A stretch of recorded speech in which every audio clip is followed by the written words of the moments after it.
Hey, how's it going, guys? Welcome back to Man for Combat. If you're fans of MMA or boxing and it's the first time here on my channel, please like and subscribe. Check out some of my future content. Check out some of the content I've done previously as well. I provide fight breakdowns, I give predictions, I do analysis of fighting styles, and I talk about upcoming fights, rumors, everything. So, last night we had UFC Fight Night, the last Fight Night card on Fox.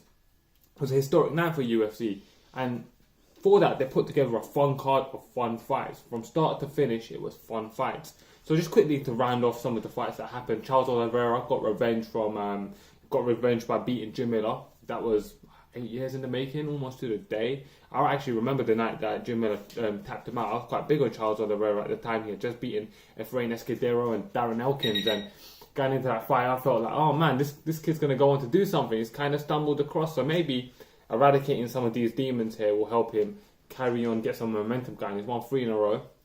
He's 4-1 since coming back to lightweight. He got that win over Will Brooks, which was good. And his only loss has been the fight he had with Paul Felder. And I think Paul Felder is a tough opponent for most people in any scenario. So that was a good win for him. So I enjoyed that. But anyways, going through the card, Sergio Pettis, he stumbled to Rob 1, and this is kind of like almost like the standard trajectory of Sergio Pettis' career, where he'll win a couple, people start talking about him, who he is, he's got that flashy striking style, then he'll lose some. It's almost the same when he came to the UFC, he won his debut, then he lost to Alex Caceres, went down to flyweight off the back of 2 wins at bantamweight, and he lost to Ryan Benoit. Then he won, got a win streak going. His most important fight, he lost to Cejudo. He goes ahead and beats Joseph Benavidez. He loses to Formiga.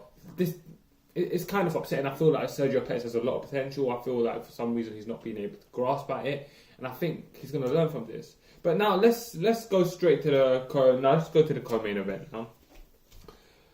So I predicted Dan Hooker to win this fight coming into this fight. I felt like he's going to find Edson's chin. What I didn't predict was to him to have the shit beat out of him. That was a horrific beating over 3 rounds. Edson Barboza looked dynamite, but he always looks dynamite until he gets caught or he comes undone against tough wrestlers. And I think really I should have thought about this a bit more. Whenever he's fought a tough wrestler is when he struggled most, but when he's been against strikers, he's kind of shined.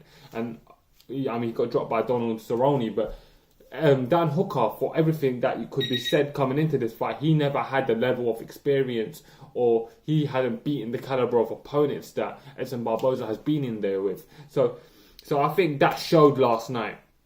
And although I still think a lot of Dan Hooker, and I still feel like he's got a bright future, he shows so much heart and grit and determination. He fought like a warrior through to the end. And Edson Barboza, man, he looked dynamite. He looked absolutely dynamite. I know he's linked back up with his old Muay Thai coach, and I feel like it's going to benefit him, it's going to benefit his game. Hopefully he can stick to this plan, and maybe we can start seeing Edson Barboza get some momentum going again. Like, he had some momentum going before he lost to Khabib. So maybe he can get another run going, and that would be a good thing. I think it would be a good thing for him, his career. It was exciting. It was one hell of a fight.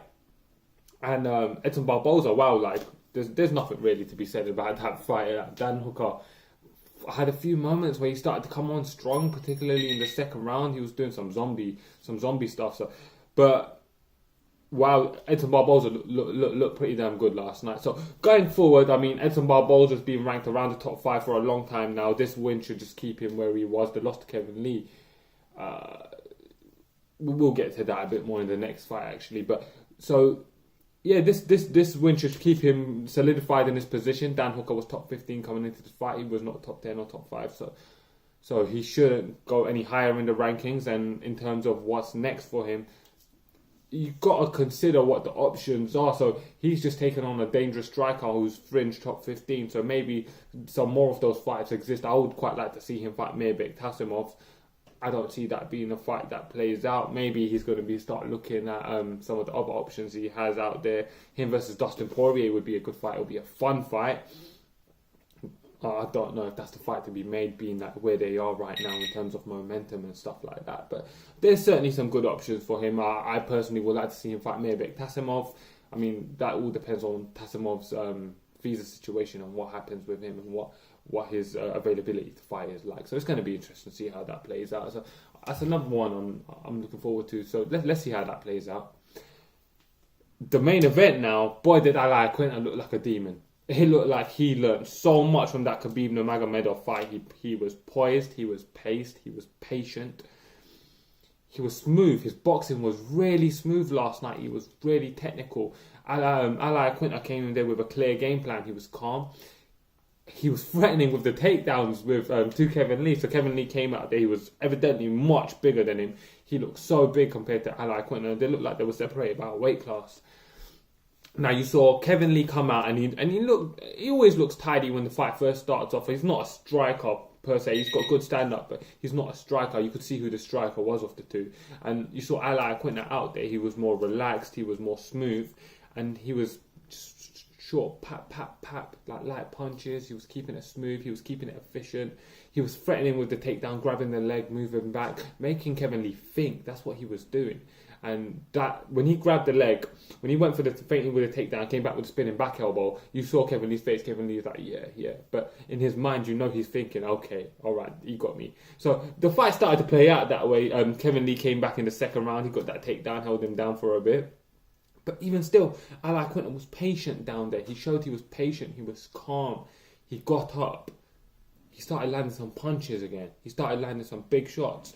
The third round, it was almost familiar again. You saw a similar thing play out. Kevin Lee, he was going there for the takedowns, and then the fourth round came.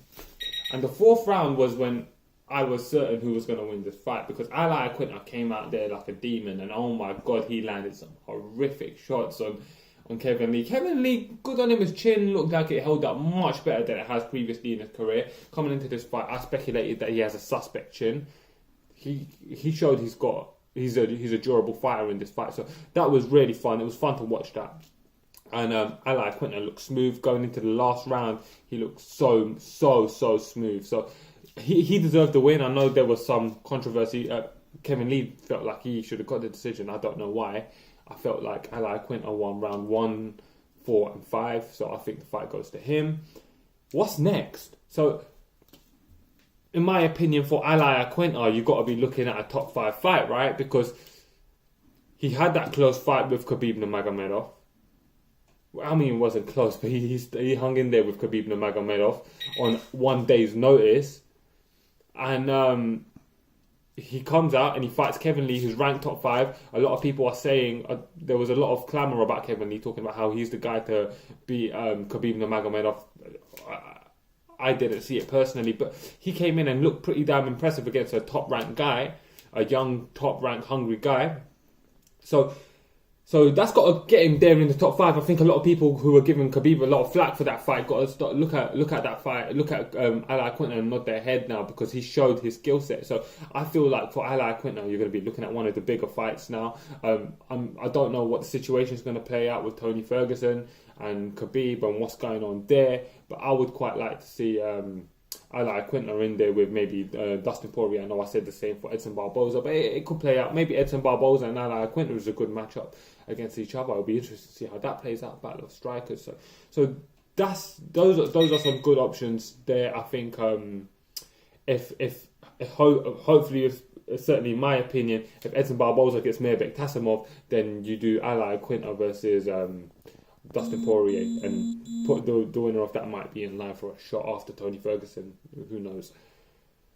For Kevin Lee, I think he's got to be considering a move to welterweight at this point. He's had tough weight cuts throughout his career. He's 26 years old, going on to 27. The weight cut's not going to get no easier. He's now got 2 losses to Al Iaquinta. He lost to Tony Ferguson. He's lost 2 of his last 3 fights. He had a tough fight last night, and he's had historically tough weight cuts. I think it's time to consider other options. Moving up in weight class, it reinvigorated Rafael Dos Anjos and Donald Cerrone's careers up there. It helped George Masvidal. I don't see why it don't help Kevin Lee. I feel like he'll be more durable at 170. His wrestling will still be a threat, and I think that's the way to go.